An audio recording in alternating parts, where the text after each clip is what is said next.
आपको याद है वो दौर जो मोबाइल बस कॉल करने या फोटो खींचने तक ही सीमित था, लेकिन आज वही मोबाइल हमारी जिंदगी का मालिक बन चुका है। अब सवाल ये है, क्या मोबाइल हमारे लिए एक टूल है या हम उसके गुलाम? लेकिन ये जानने से पहले वीडियो को पूरा देखें और हाँ, चैनल को सब्सक्राइब और वीडियो को लाइक करना ना भूलें। आपने देखा होगा 2010 से 2015 के बीच का टाइम, जब लोग मोबाइल फोन के इतने एडिक्टेड नहीं थे। उस समय मोबाइल केवल एक डिवाइस था जिसका उपयोग जरूरी कॉल या कभी कभार फोटो लेने के लिए किया जाता था। उस टाइम भी मोबाइल हमारी लाइफ का पार्ट था, लेकिन कंट्रोल इंसानों के हाथ में ही था।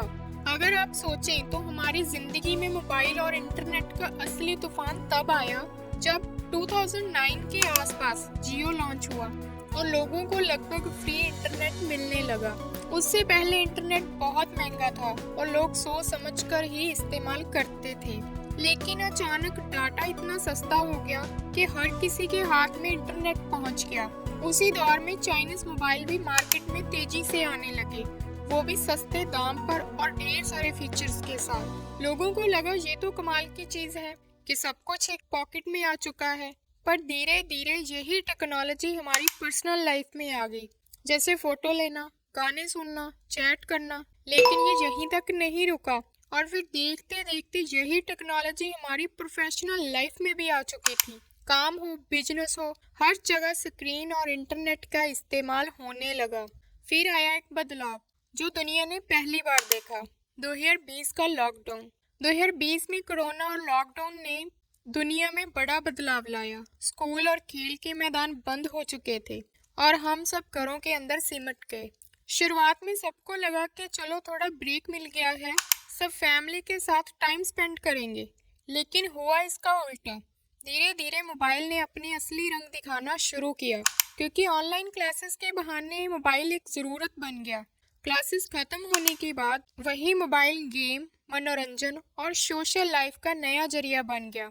माता पिता सोचते कि बच्चा ऑनलाइन क्लास लगा रहा है, जबकि आधे से ज्यादा वक्त स्क्रीन पर गेम्स और वीडियोस चलते रहती। लॉकडाउन के दौरान सोशल मीडिया का चलन तेजी से बढ़ा, क्योंकि सब घर में रहने के कारण बोर होने लगे थे। इंसान के दिमाग को डोपामाइन की जरूरत होती है।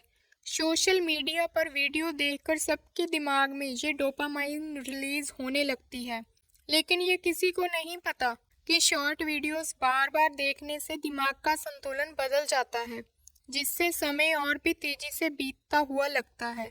लेकिन अब जो सबसे बड़ी समस्या आ रही है वो है मोबाइल का मिसयूज। शुरू में टेक्नोलॉजी हमारी मदद करने के लिए आई थी, वही अब हमें कंट्रोल करने लगी है। बच्चे गेम्स और कार्टून्स में खो गए हैं, बड़े सोशल मीडिया की दौड़ में उलझ गए और काम की जगह भी मोबाइल डिस्ट्रैक्शन का सबसे बड़ा कारण बन चुका है। यानी जिस चीज ने हमें जोड़ना था वही अब हमें धीरे धीरे तोड़ रही है। मोबाइल की लत सिर्फ समय बर्बाद करने या नजर कमजोर करने तक ही सीमित नहीं है, इसके और भी गहरे परिणाम सामने आए हैं। अगर हम बात करें बच्चों के कंटेंट की, वो भी सही नहीं है जिसे वो पूरा दिन देखते हैं।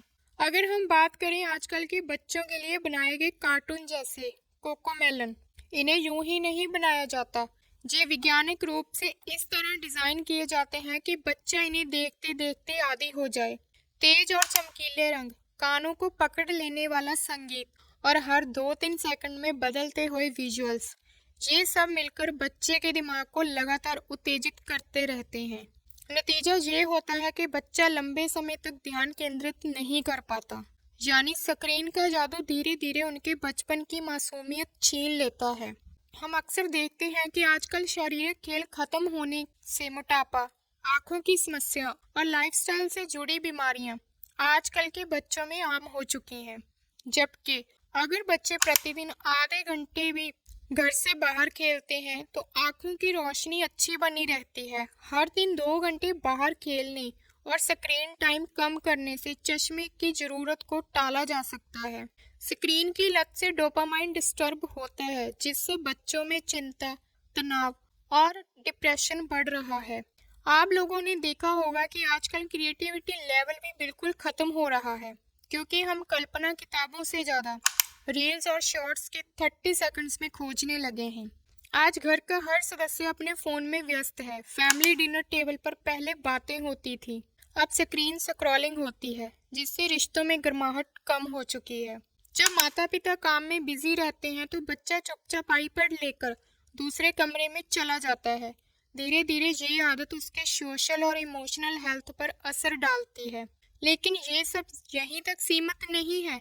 मोबाइल एडिक्शन के कारण और बहुत बड़ी प्रॉब्लम्स हर रोज सामने आ रही हैं। एक 7 साल का लड़का जो लॉकडाउन में लगातार मोबाइल गेम खेलता था, धीरे धीरे अपने माता पिता से बात करना बंद करने लगा। डॉक्टर्स ने पाया कि मोबाइल के ज़्यादा उपयोग की वजह से वह स्पीच डिले और सोशल डिस्कनेक्ट हो गया था। बरेली का एक 12 साल का लड़का जो कार्टून देखता था, मोबाइल ना मिलने पर गुस्से में मां के ऊपर सामान फेंकने लगा, जिसे डॉक्टर ने मोबाइल एडिक्शन से जुड़ी मानसिक समस्या बताया। लखनऊ में एक 14 साल के बच्चे ने मोबाइल गेम की लत में अपने पिता के अकाउंट से 14 लाख रुपए ट्रांसफर कर दिए और घर में बात होने पर उसने आत्महत्या कर ली। सोचो, अगर आज ये हाल है तो आने वाले टाइम में क्या होगा, आप सोच भी नहीं सकते। इसलिए इन सब के ऊपर कंट्रोल लगाना बहुत ज़रूरी है। देखिए, मोबाइल एडिक्शन के मामले में बच्चों से ज़्यादा जिम्मेदारी बड़ों की होती है। बच्चे तो वही करेंगे जो वो हमें करते हुए देखते हैं, इसलिए सबसे पहले हमें ही एक अच्छा उदाहरण बनना होगा। अगर हम खुद फ़ोन में कम समय बिताएंगे तभी बच्चे भी सीखेंगे।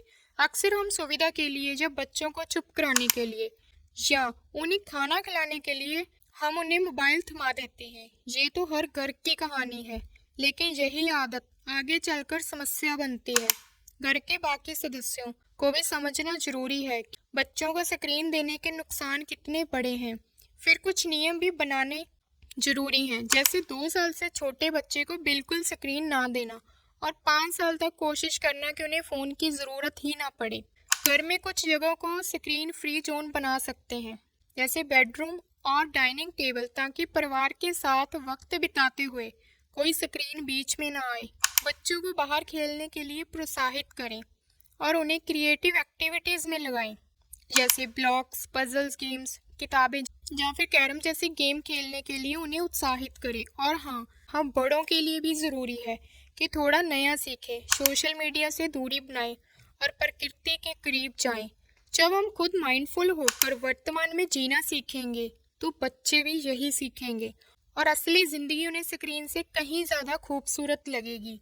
सबसे ज़रूरी बात, एक संकल्प लें कि मोबाइल हमारा टूल है, हमारा मालिक नहीं, क्योंकि असली खुशियाँ स्क्रीन के पीछे नहीं बल्कि हमारी असली ज़िंदगी के सामने छिपी हैं। और हाँ, क्या आप एक दिन बिना स्क्रीन के अपने बच्चे के साथ समय बिता सकते हैं? अगर हाँ, तो कमेंट में लिखिए यस आई कैन और इस बदलाव की शुरुआत कीजिए, क्योंकि बचपन वापस लाना मुश्किल नहीं, बस थोड़ी सी कोशिश चाहिए।